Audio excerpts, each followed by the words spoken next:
आज तो तूने तगड़ा हाथ मारा रे पुण्या।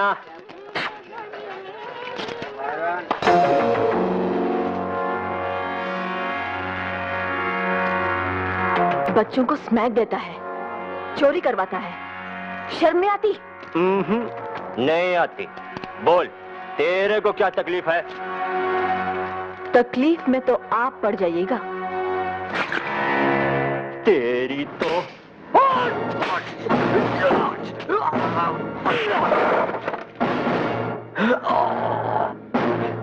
ये तो तकलीफ की एक झलकी है।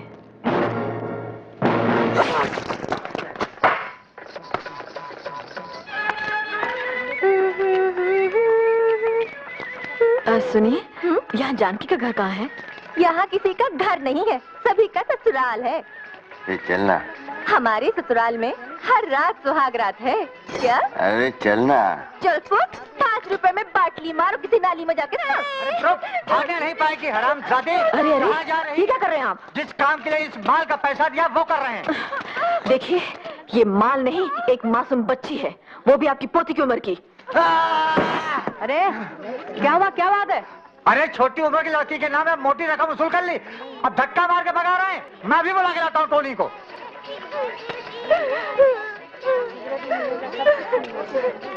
ए, तू कौन होती है इधर आके धमाल मचाने वाली? हाँ, हम तुम सब लोगों की सहेली हैं।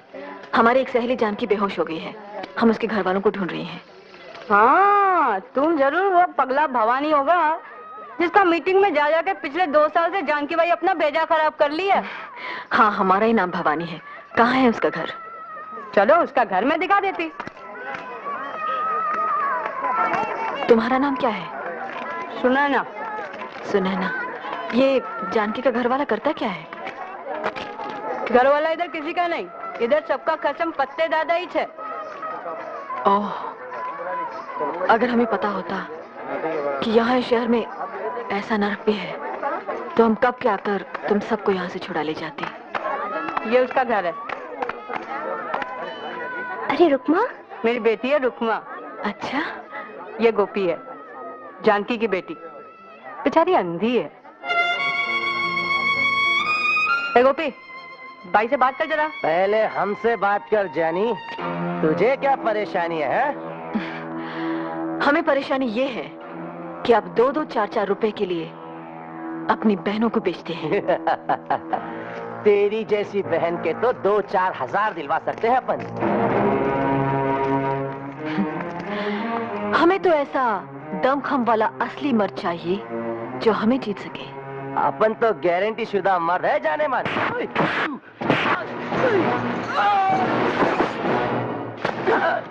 आप तो गए काम से, जाइए अपनी गारंटी देने वाले को लाइए। जाइए। चलो, अपन फत्ते दादा को बोलेगा, वही ठीक करेगा इसे। चलो। अरे ये तुम क्या कर रही हो भाई? तुम्हारे तो 2 ही हाथ, तुम अकेली हम सबको फत्ते दादा से कैसा बचाएगी? हाँ, हमारे पिताजी करमवीर गणेश दत्त की सारी जिंदगी बेईमानी और नाइंसाफी से लड़ते हुए बीती। एक दिन किसी ने उनसे भी यही सवाल पूछा था, तब उन्होंने कहा कि हमारे तो 2 ही हाथ हैं, लेकिन अगर आप सब साथ दें तो हमारे हजारों, लाखों, करोड़ों हाथ हो सकते हैं भ्रष्टाचार से लड़ने के लिए। ये हमने फत्ते दादा के खिलाफ कानूनी नोटिस तैयार करवा दिया है जानकी, लो इस पे दस्तखत कर दो। बीबी जी, इसमें क्या लिखा है? इसमें लिखा है कि फत्ते को तुमसे शादी करनी होगी क्योंकि वो तुम्हारे होने वाले बच्चे का बाप है। शादी वादी नहीं बनाएगा फत्ते दादा, वो जानकी को उसके होने वाले बच्चे समेत ही मार देगा जान से। बीबी जी, मुझे उससे बहुत डर लगता है, अपनी जान का नहीं, अपनी अंधी बेटी के आबरू का। मैंने उसे ये नाता जोड़ा ही इसलिए ताकि मेरी बेटी उसके दरिंदों से बची रह सके।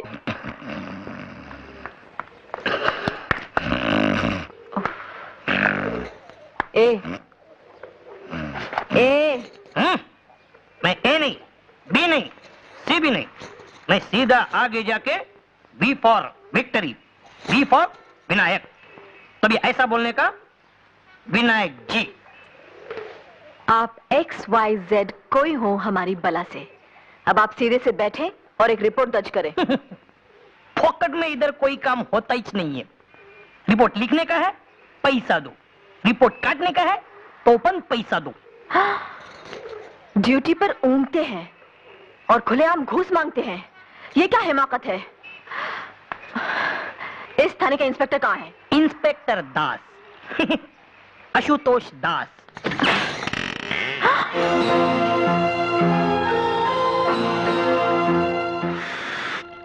अबे ओ विक्टरी विनायक, तुझे बोला था ना मुझे सोने दे। हम हवलदार विनायक नहीं, पत्रकार भवानी हैं।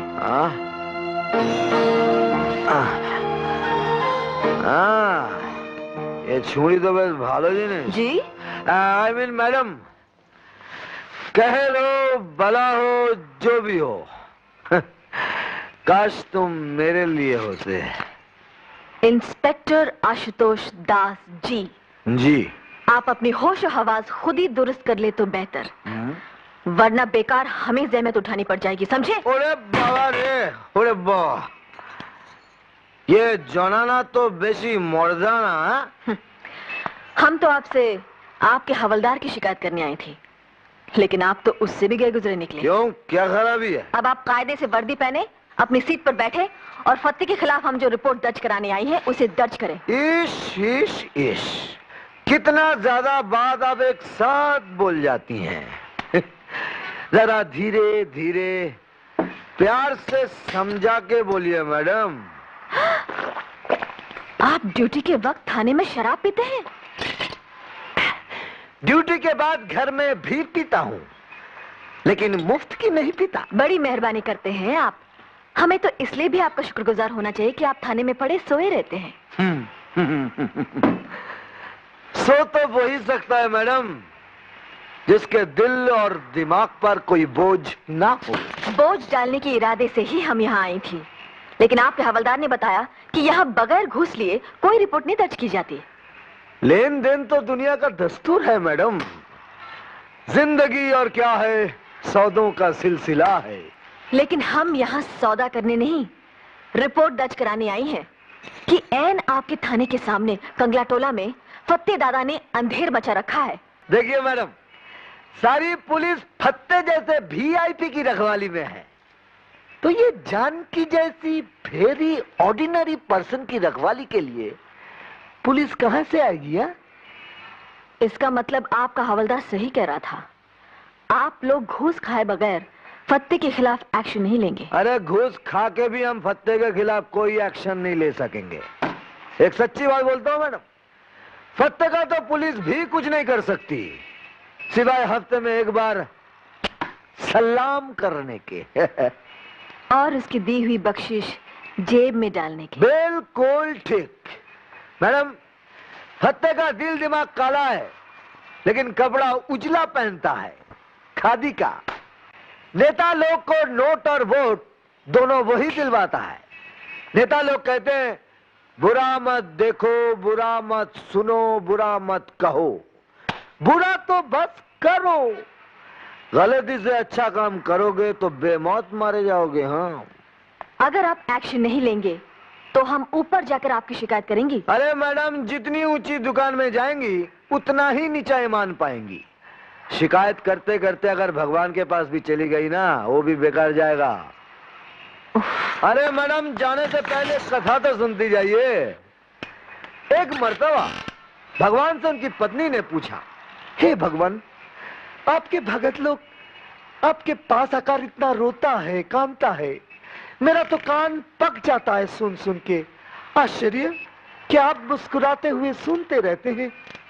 तो जानती हैं भगवान ने क्या किया? दोनों कानों से रुई निकाल कर दिखाए और बोले, अजी सुनता कौन है? अबे ओ विनायक, यस बॉस। बहुत कड़क मारा है, थोड़ा पानी लेकर आ।